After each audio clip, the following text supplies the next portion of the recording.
Welcome back to Area Diesel Service. Today we're going to bring you episode 2, collaborative content with fellow YouTube creator molinedan. You may have seen a recent video. molinedan sent us a set of injectors out of a Minneapolis Moline G950 tractor that he is saving from the scrap pile. We went through the injectors. We found one that was bad, one I think was borderline bad. Those went back to Dan. He installed them and did notice improvements out of that engine. But she is running better now. The fuel pump isn't as responsive as I would like, but the throttle was kind of stiff too, so I don't know.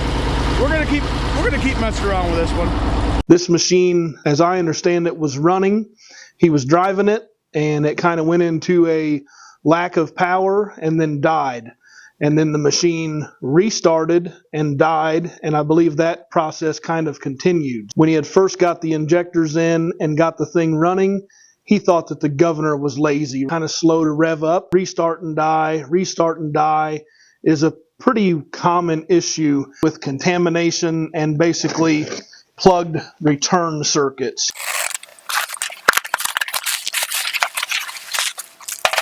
Minneapolis Moline engine in this Minneapolis Moline tractor. The injectors were Bosch. We rebuilt recently. The pump is Stanadyne DBGFCC637-1DH. Looking at the tag, I'm going to say that someone has already been into this pump at some point before. DBG style Stanadyne pump. F horizontally mounted. CC is counterclockwise rotation. 6 cylinders, 370 thousandths pumping elements in the head, and -1DH is the specific bill of materials and calibration specification for this pump. Based on the symptoms, what we suspect is that this is likely a classic case of flex ring failure. Essentially, there is a rubber isolator, vibration dampener of sorts in the governor weight retainer cage, and that component is susceptible to deterioration. When that thing deteriorates, it kind of turns into coffee grounds, mouse turds, foreign debris, and that debris plugs up the return circuit. Most common in the return connector here, but potentially anywhere in the return circuit back to the tank. When the return circuit has a restriction, the transfer pump in the injection pump now builds pressure against the restriction, and the housing pressure climbs within the injection pump. Transfer pump pressure is what motivates the plunger to reach out and take another bite of fuel, and when the transfer pump pressure is equal to the housing pressure, or if housing pressure is in excess of transfer pump pressure, that plunger loses its incentive to move out and take that extra bite of fuel. The machine dies. You sit for a minute, that high pressure bleeds off, and then you're able to restart and run for a few moments, and then you get back in the same boat. That is all speculation at this point. Could be a bunch of other things that I don't know about or understand, but the guys in the back absolutely do. We're going to write this thing up, get it back to the pump shop. Corey's going to be your technician on this pump. You've seen him do these before, and then we'll bring you back and give you some updates throughout the process of rebuilding this injection pump for molinedan.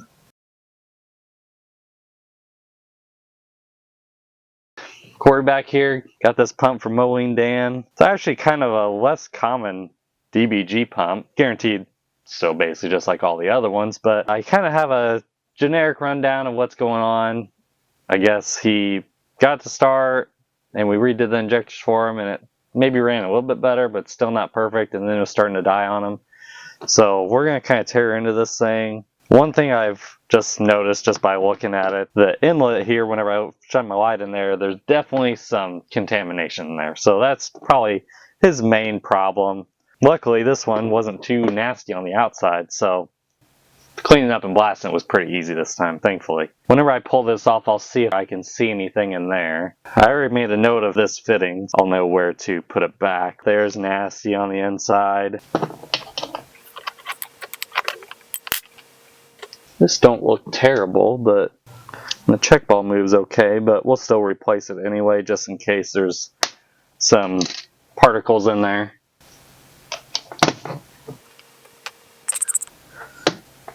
This here's his low idle screw, which I'll reset this on the stand, which that is abnormally tight for whatever reason.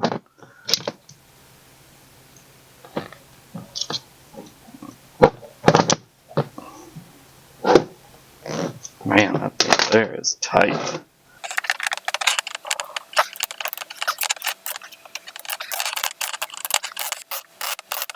I just think it has so much crap in the threads that it's just being a pain. Oh, yeah, all the threads are stripped out, that's why.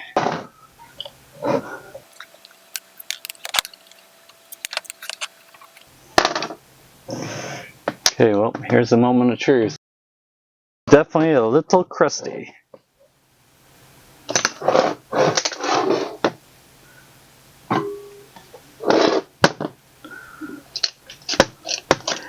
Everything still moves, but it definitely is not the best.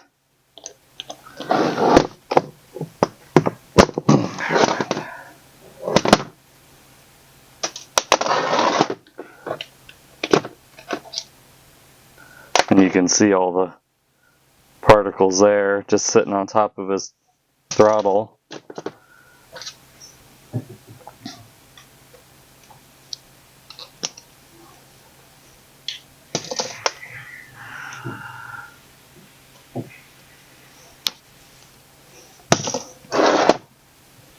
This one here is a good case of fuel contamination with maybe a little bit of actual rust too. So it's going to have to sit in our sonic cleaner for a good while to get that cleaned out, which honestly is unfortunately pretty common. Yeah, I mean that there is pretty clean really.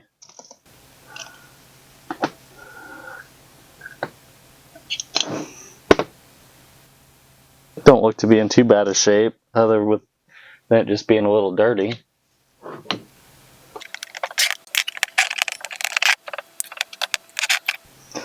But you can definitely see even on this, see all the contamination that builds up on there. And that's all rust too. See how gritty it is. Pull that out.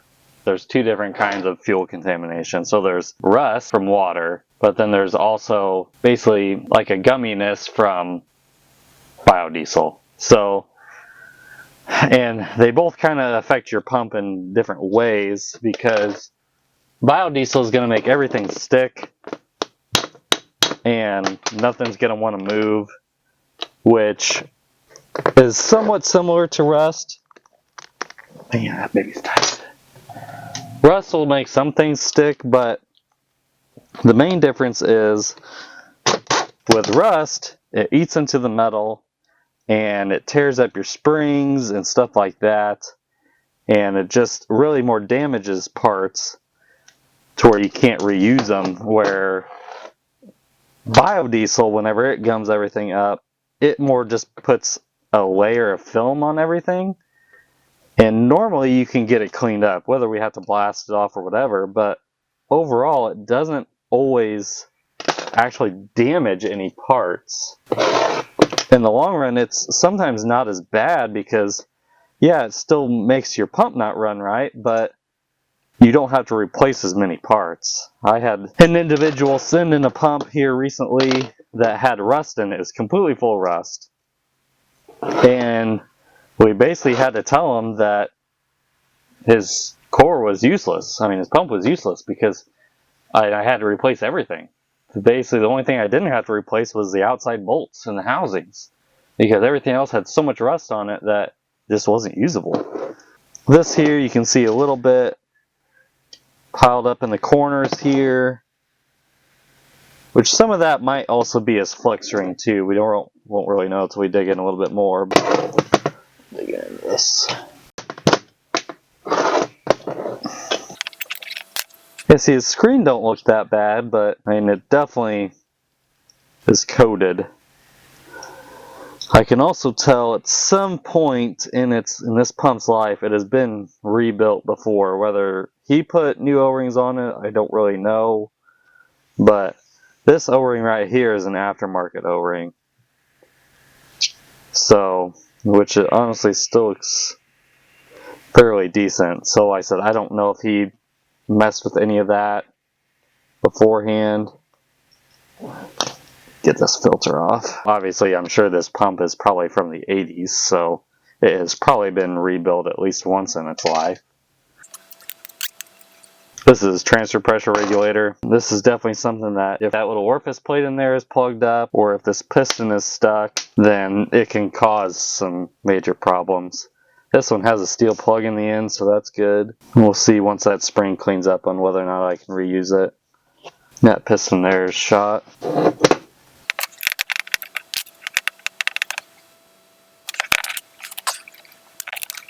In the past, I've always kind of seen, you have some people that watch these videos that have never seen the inside of one of these, or have never seen anyone take one apart, or have tried to take one apart themselves and got it back together regardless. And I've even seen some people kind of question at how most of the time I use hand tools whenever I take these things apart.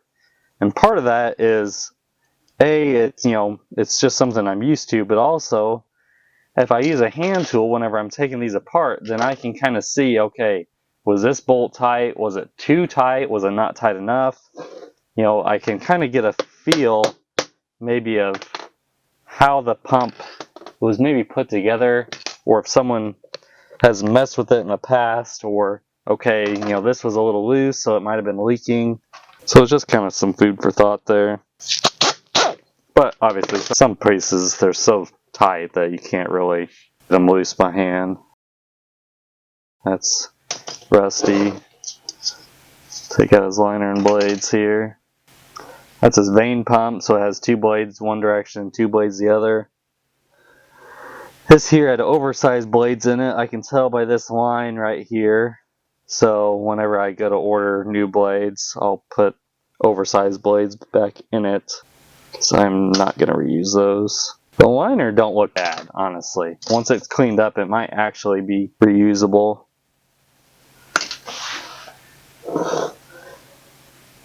Okay.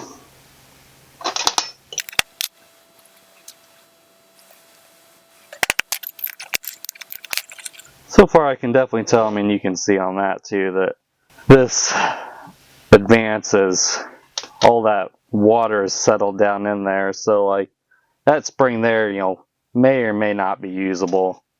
Once a spring starts to get pits on it, they get weak and they could break. And once they break, then obviously they're no good.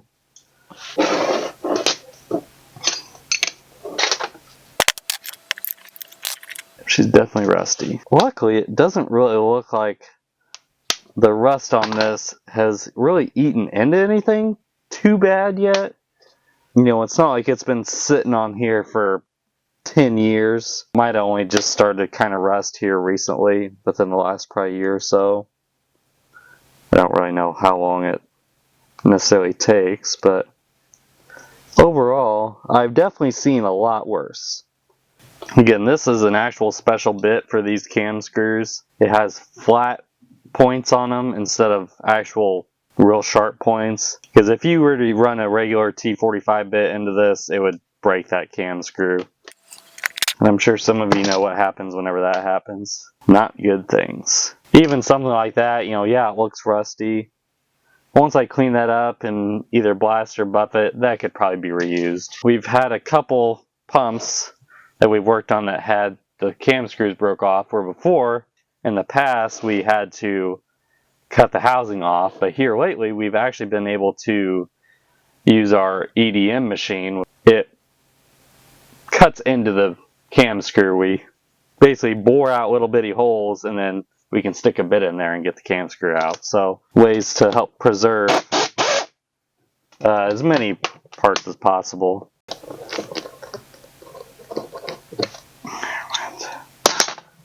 Yeah, and see, like, even those O-rings there are aftermarket O-rings. You can tell by the color of them.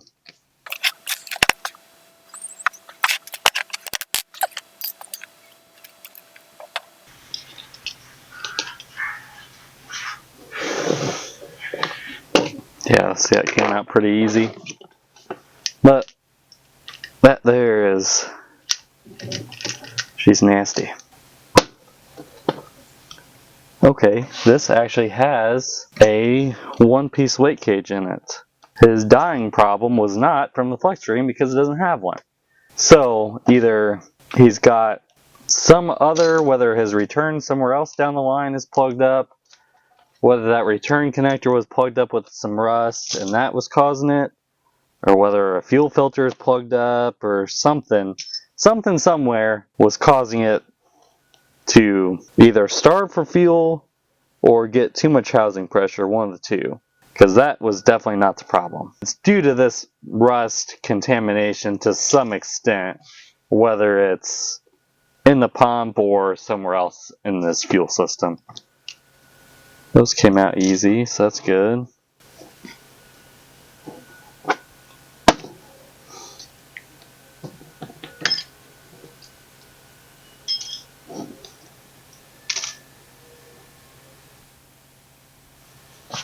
That there is.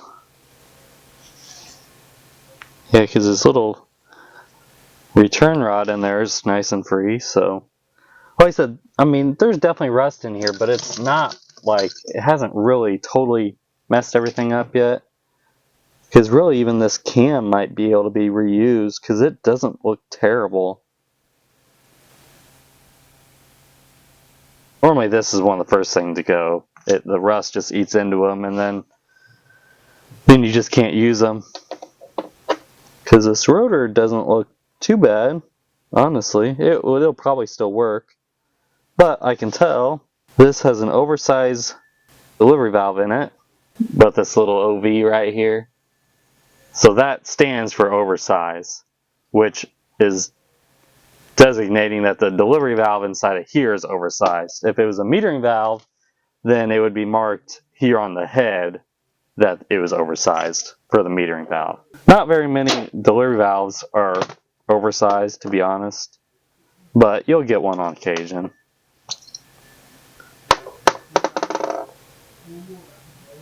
Spring ain't broke. But yeah, see, that came right out, so that's good. And this one here is black here, in the middle here, and on the end, and that's a surefire way to know that that is oversized. It's not super worn out. It definitely has wear, and I'll replace it, but it's not in terrible shape. So this is not a brass bushing. This is like a anodized aluminum or some coated aluminum pilot tube, which don't normally wear out. So that was also like an upgrade, because not very many have this style. Some of them will have a steel pilot tube, which are fine. They don't really wear out either, but it's not your normal brass bushing. The rust was a big factor here.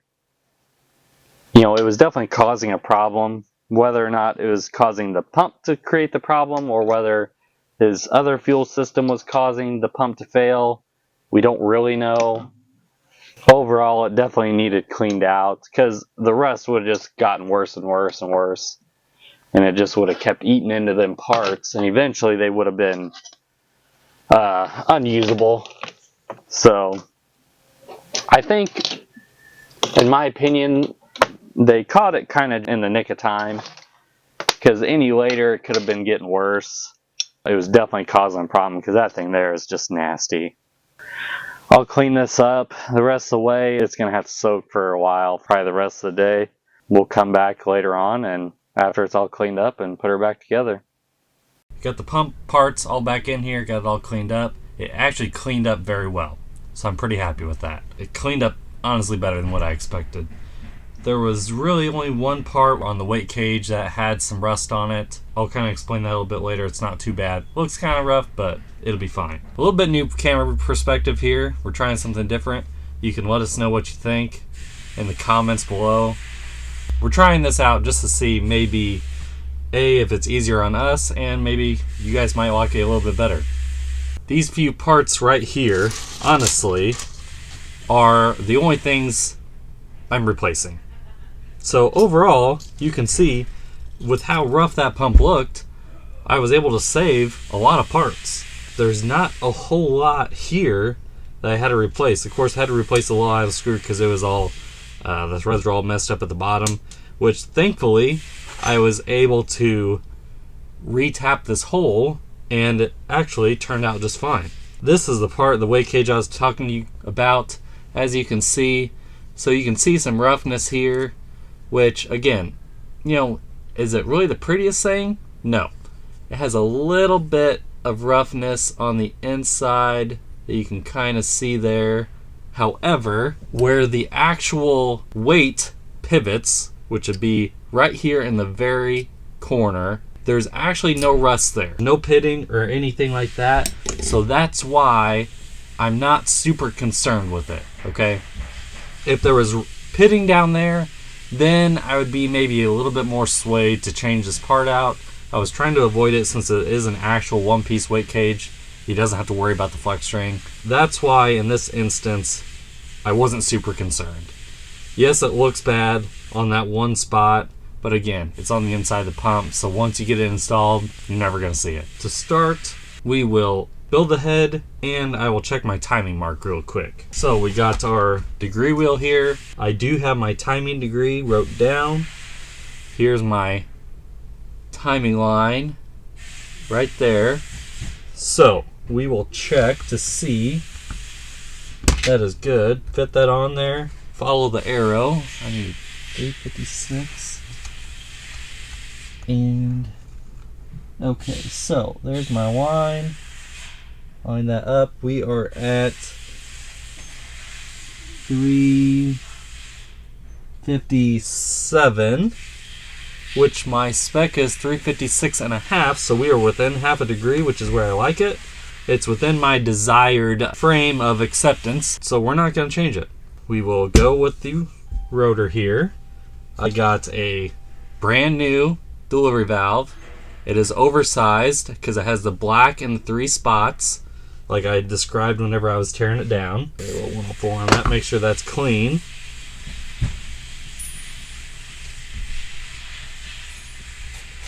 Brand new stop, comes in the gasket kit. Just gave my screw a little sand job there to make sure that it's flat.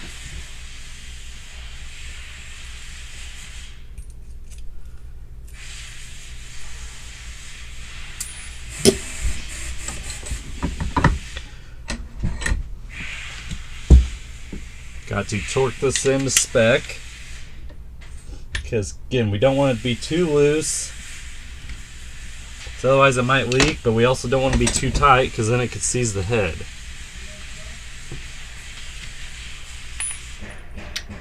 I cleaned this head, buffed it all up so it looks good, and I believe, just by the way the rotor looks, I don't think that we'll have any problems with this head once it goes back together and once we get it on the stand. I've seen a lot worse heads work, but I've also seen some really good heads not work, so there's always that chance, but overall I think we'll be okay. Make sure our plungers are free, which they are. These are brand new rollers in here because his old ones were a little pitted, and I like the rollers to be almost perfect, because again, if they get a weak spot in them, with them rolling around so many revolutions, I am always just afraid that they will fail prematurely, basically, and then once the rollers fail, then it ruins your cam and it creates kind of a domino effect. Handy dandy adapter. So those are now forced out because there's air pressure going through here. We'll make sure that it doesn't leak.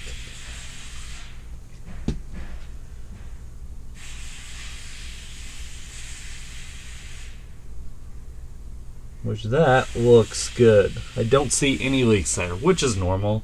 Every once in a while you'll have one of these leak, but for the most part, they're usually fine.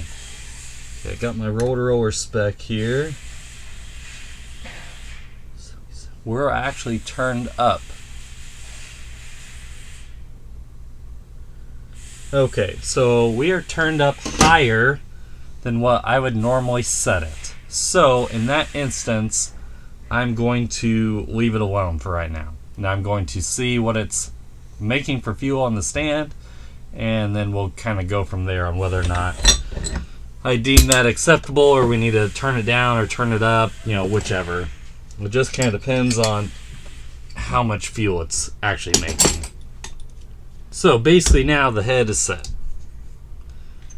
Got our cam here. This is his original cam. It cleaned up very well. I'm very happy with that. Didn't really see any problems with it. Have to put this on. This is a counterclockwise pump, okay? So got to match the arrow on the cam with the direction of rotation of the pump, which that is correct. Line up our lines here, the line here with the little dimple there.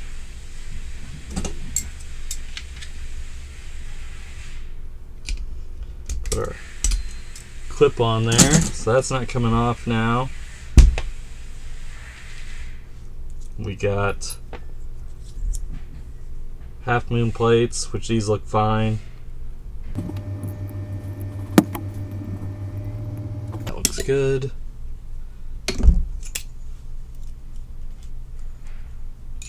Got our ring to hold them half moon plates together. Slides right on. Okay, so now that won't come apart.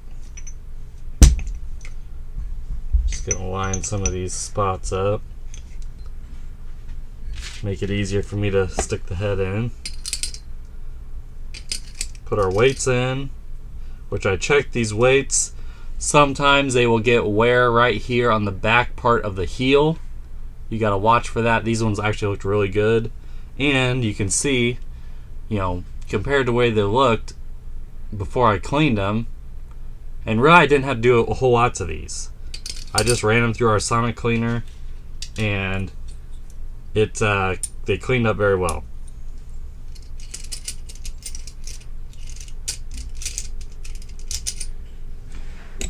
Going to make sure that the toe of the weight is underneath that thrust washer, which it is. So basically you have weight cage, weights, thrust washers underneath, and then your thrust sleeve. Which your thrust sleeve is what pushes on your governor arm. So your 2 feet on your governor arm line up with these 2 little grooves here in the thrust sleeve. Pump on the pump vise.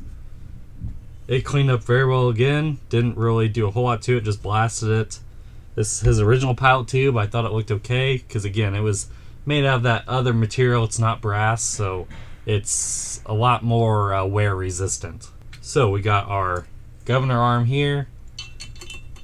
Goes in first. Got our pivot shaft. Pivot shaft has very little wear.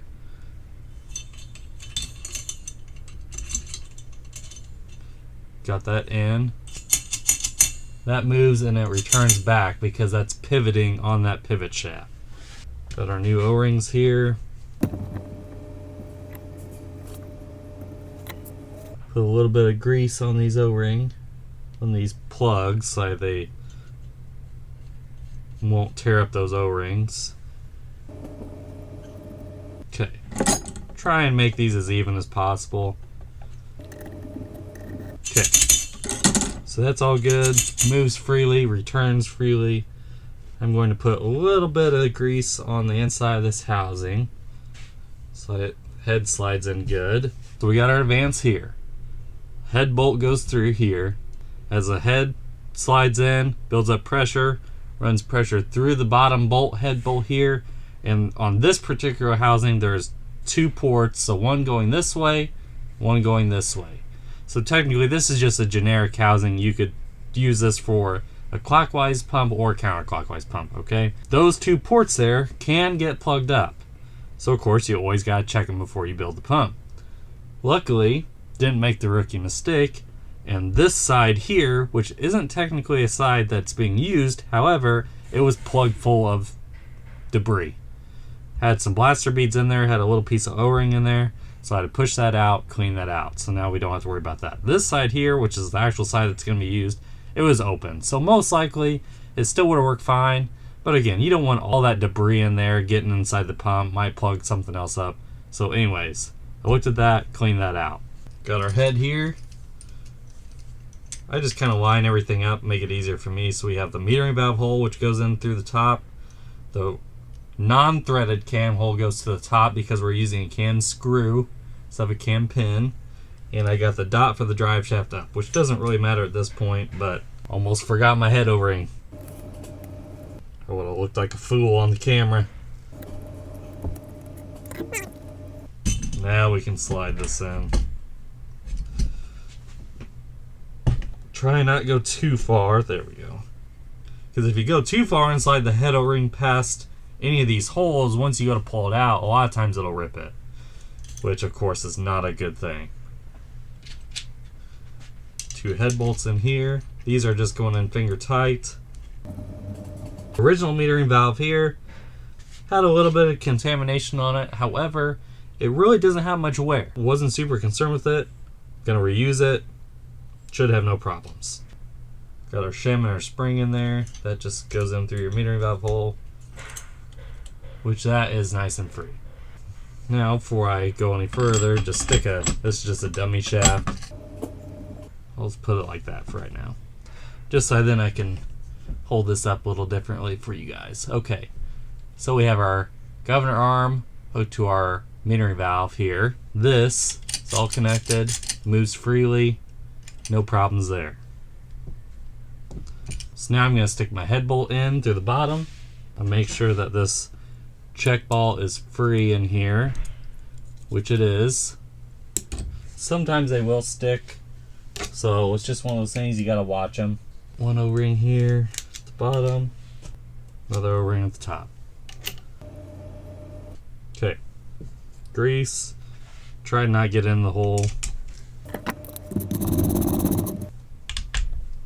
Always torque the bottom bolt in first.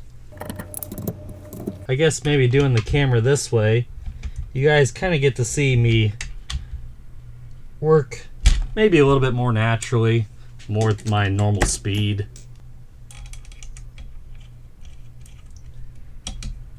Definitely frees up some space in my room because my room here is not the biggest.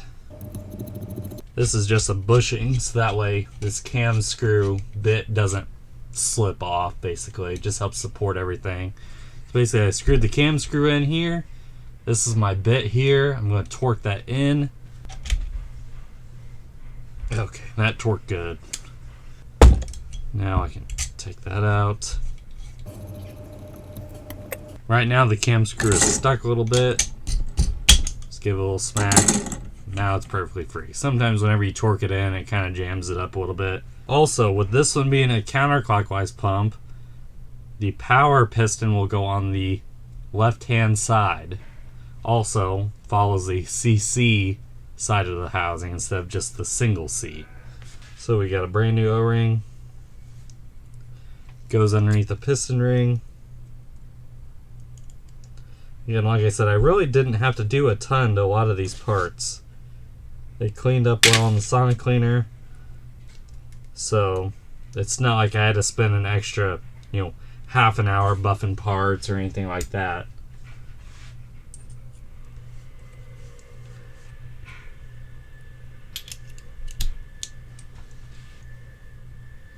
New O-rings on this cap.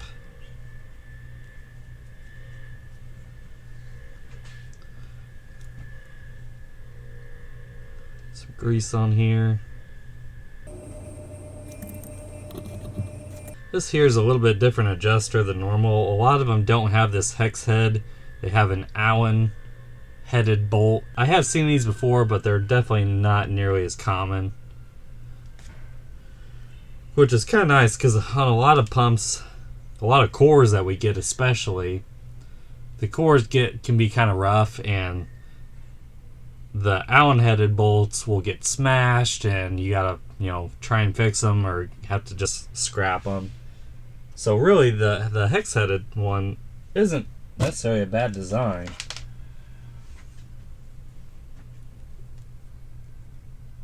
Can't really say it's gonna make it any easier on the stand, but it's definitely not gonna hurt. Some grease. We have our spring guide here. Goes on the screw. Single spring. Basically all I really did to this was just buff it. Makes it look a little bit nicer after I cleaned it. A little bit of grease there just to hold this sliding washer. Again, these sliding washers just sit against the cam, just like that cam isn't sitting directly on that piston. I think it probably reduces wear if I was to guess. Maybe it reduces a little bit of binding. So we got the power side on the counterclockwise side, which is what this pump calls for. Got the spring side on the non-power side, or the clockwise side of the pump. This down while I'm at it. This side doesn't leak on the stand. New O-ring on the bottom plug here. This is his original liner, okay? Cleaned up well, and it really didn't have a whole lot of wear on the inside. So again, gonna reuse it. Gotta make sure that it is in the correct direction. So there's a CC side and a C side. C, single C standing for clockwise, double C counterclockwise. There we go. You can kind of see it there. So there's a double C on that side and a single C right there by my finger. It's kind of hard to see, regardless. Get that in correctly. Whenever I tore it down, I discovered that it had oversized blades originally, so I ordered new oversized blades to go back in it, which they fit very well. If they didn't, they would be tight and they wouldn't go in easily or if all. And of course, you can't have tight blades. Tight blades will stick and then you won't get transfer pressure. Brand new O-ring. Put a little bit of calibration fluid on that just to lube it up a little bit. His original end plate, I blasted this just to get any contamination out of it. This thrust plate here doesn't look too bad, so I'm going to put this in. Also with this end plate here, it has this roll pin here, so it's on the counterclockwise side. So again, even if you were to put this hole here on the opposite side for like the clockwise side, you know, your end plate wouldn't go on. It would be angled, and it's just one of them things that some of it's common sense, but some of it you also just got to kind of pay attention to. Get our end plate bolts here. We will torque these in. Again, if they're too loose, it won't build transfer pressure, but if it's too tight, it'll seize the pump. If you don't really know some of these certain torques and you go to, if you over torque it and then seize your pump, well, guess what? You just cost yourself another $1,500 because it's the cost of a new head. Then we will do one final check before we deem that good. Lay this back down. Take our band off of here, and that spins perfectly smoothly. So we know that nothing is hanging up on this end plate. None of those blades are hanging up. It's not too tight. That is a very good sign. Which a lot of times if you reuse your original end plate, you won't have that problem. Every once in a while, you'll still have some tightness. So now we're going to build a regulator for the end plate here. Brand new transfer pressure piston. Piston spring adjuster. Make sure my little orifice hole is open, which it is, especially since there was a little bit of contamination here in the pump. We got that preset in there. Now we just need some new O-rings. Sometimes a square O-ring here in the middle will want to roll, so you gotta kind of watch that because they are angled, So one way they'll actually lay flatter than the other, so you got to kind of watch them. This here is like a heavy lubricant. I feel like it just helps this filter slide on a little easier. Reused his filter, just cleaned it up. New O-rings, new piston, same spring, same adjuster. This just gets tightened down. Now basically all we have left is the governor side and the levers, and then the top cover. Ran that spring through the silent cleaner with the rest of the parts, and all I did was buff it. Low idle spring in there, and a little thin spacer, which is not really common, but I have seen them before. They normally run a thicker spacer. New O-ring here on my torque screw, which again, since this thing is turned up a little bit, I might actually have to use this torque screw a little bit more, because again, on these, a torque screw does not increase your torque fuel, it decreases your torque fuel. The more you screw it in, the less fuel you're gonna get. Put one of our side cover plates on. Now we got our throttle lever. Put another spacer on there. I did check this spring earlier on here.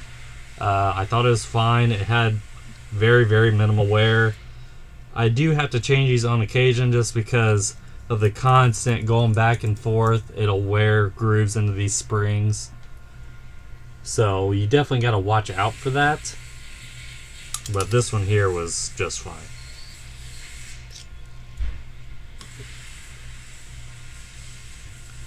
Put some grease on that O-ring.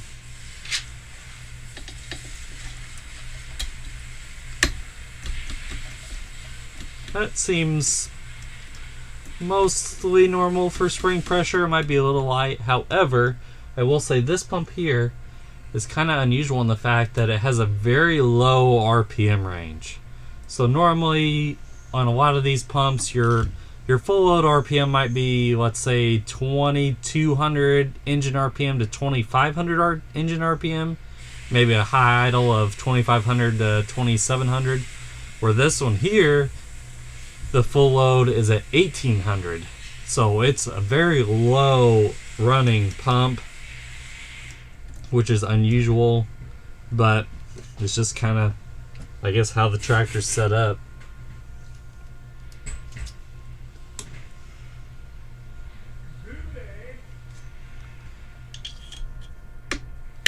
Stick that in.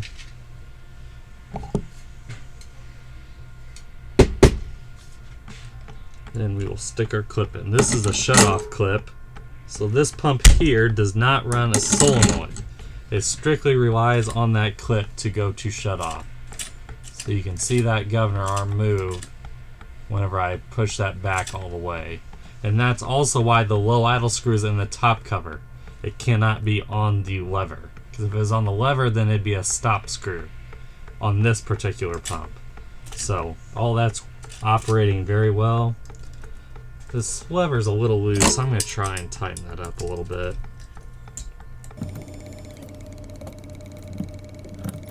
That's better. Doesn't have quite as much movement. This here is just a plug that goes underneath the lever. On certain pumps, the torque screw might not be here, the housing might not even have a hole there, so the torque screw will be here underneath the lever. But this one here just takes a plug. Some of these, there's a plug on both spots. It doesn't even have a torque screw. It just kind of depends on the pump, how they're set up originally. His original top cover, I re-tapped that hole. These threads here look fine. New top cover, O-ring, quad ring, whatever you want to call it.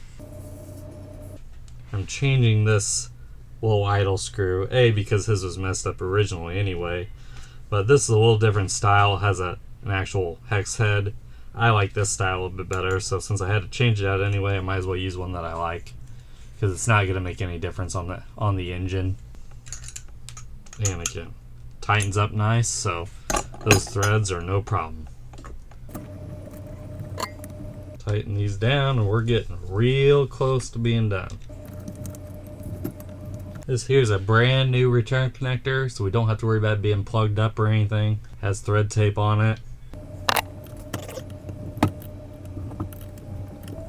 Okay, that's nice and tight. So now all I got left is to put my serial number on it, and then we will be ready to run this thing. I'm not going to worry about anything else. You know, we just basically got our plug for the bottom of the end plate here, and then we got his fitting and then that extra plate, which I can't put that plate on till after I run it, because that's where I read my advance from.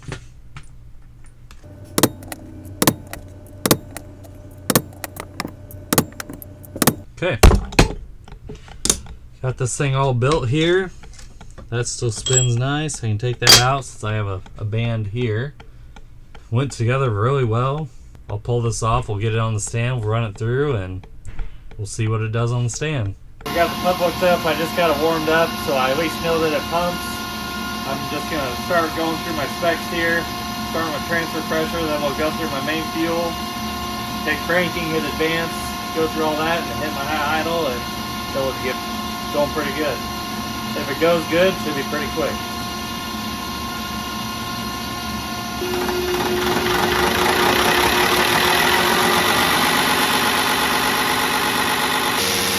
Got main fuel, supply pressure, transfer pressure, which is what the pump is making, RPMs, and return.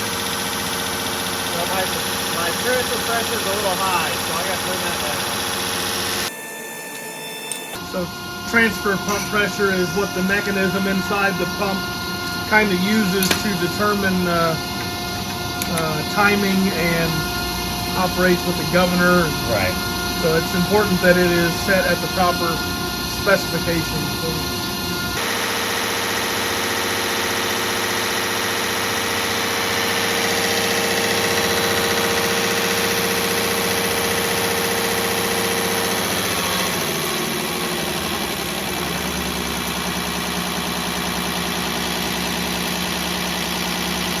Okay, so in the room, the head rotor was turned up a little bit, like I explained. And from what it's seeing right here, we're about 10% over. So we're just going to leave it how it is. So it's making fuel, it's just been turned up a little bit. So Right. a lot of times if you rebuild these and set them back to factory spec and return it to the customer, they'll call you back and say, what'd you do? This ain't working very good. Now we're going to check shut off.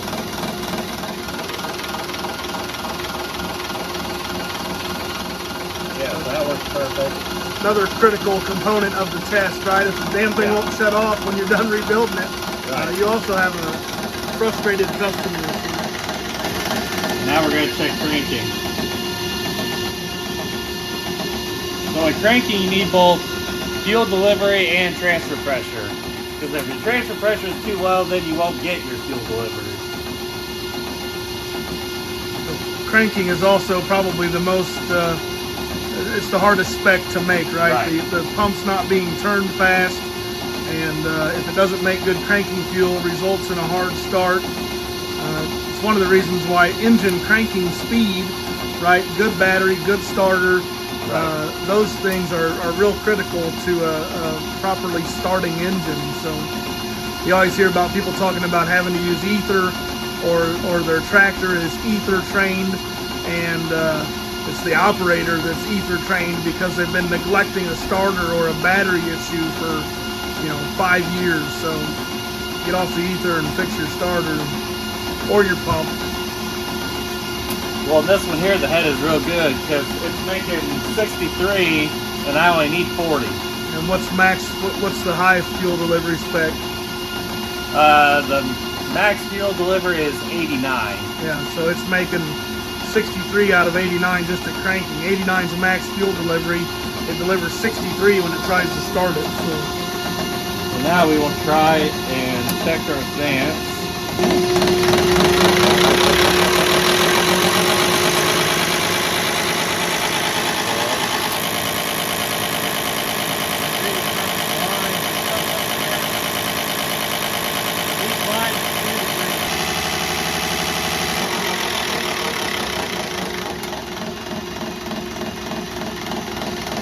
So as pump speed increases, transfer pump pressure increases, and it operates on the transfer pump pistons and mechanisms, and basically advances the timing as engine RPM increases, so that the combustion event meets the top of the piston at the most opportune time. So not a cold start advance like we've seen on others. This is an RPM advance, so a variable timing pump. Yeah, and this is strictly just run off of transfer pressure. You found that your advance was lazy? Yes. And what did you just adjust? So basically I adjusted the spring tension, so I backed my adjuster out. Okay. So I backed this screw out to decrease my spring pressure, because that is then causing less resistance on my power system. Yep. So instead of increasing transfer pump pressure to get more advance, he decreased the spring tension. Pretty close, actually.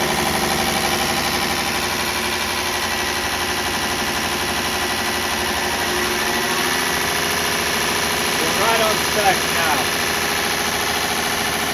Now we're going to set our high idle.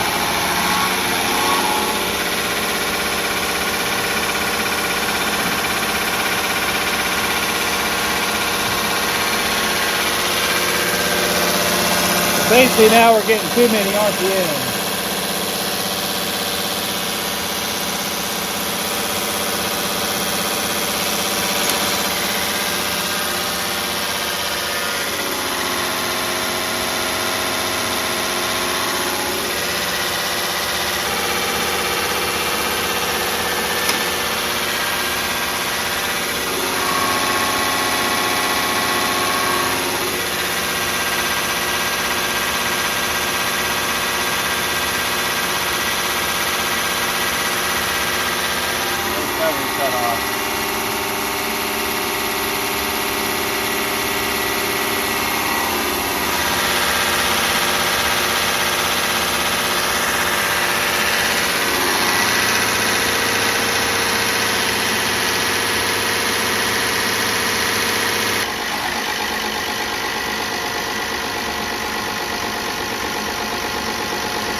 Now we set our high idle, set my fuel CC to the RPM that's desired,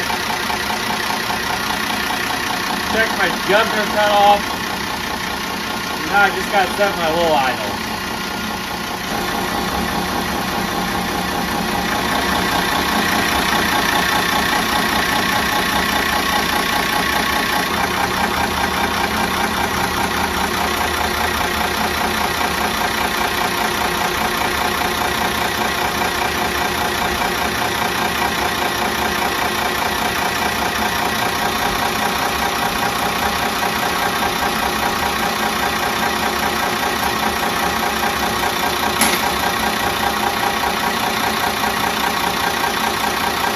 Pump ran off good, basically just 10% over, which is fine.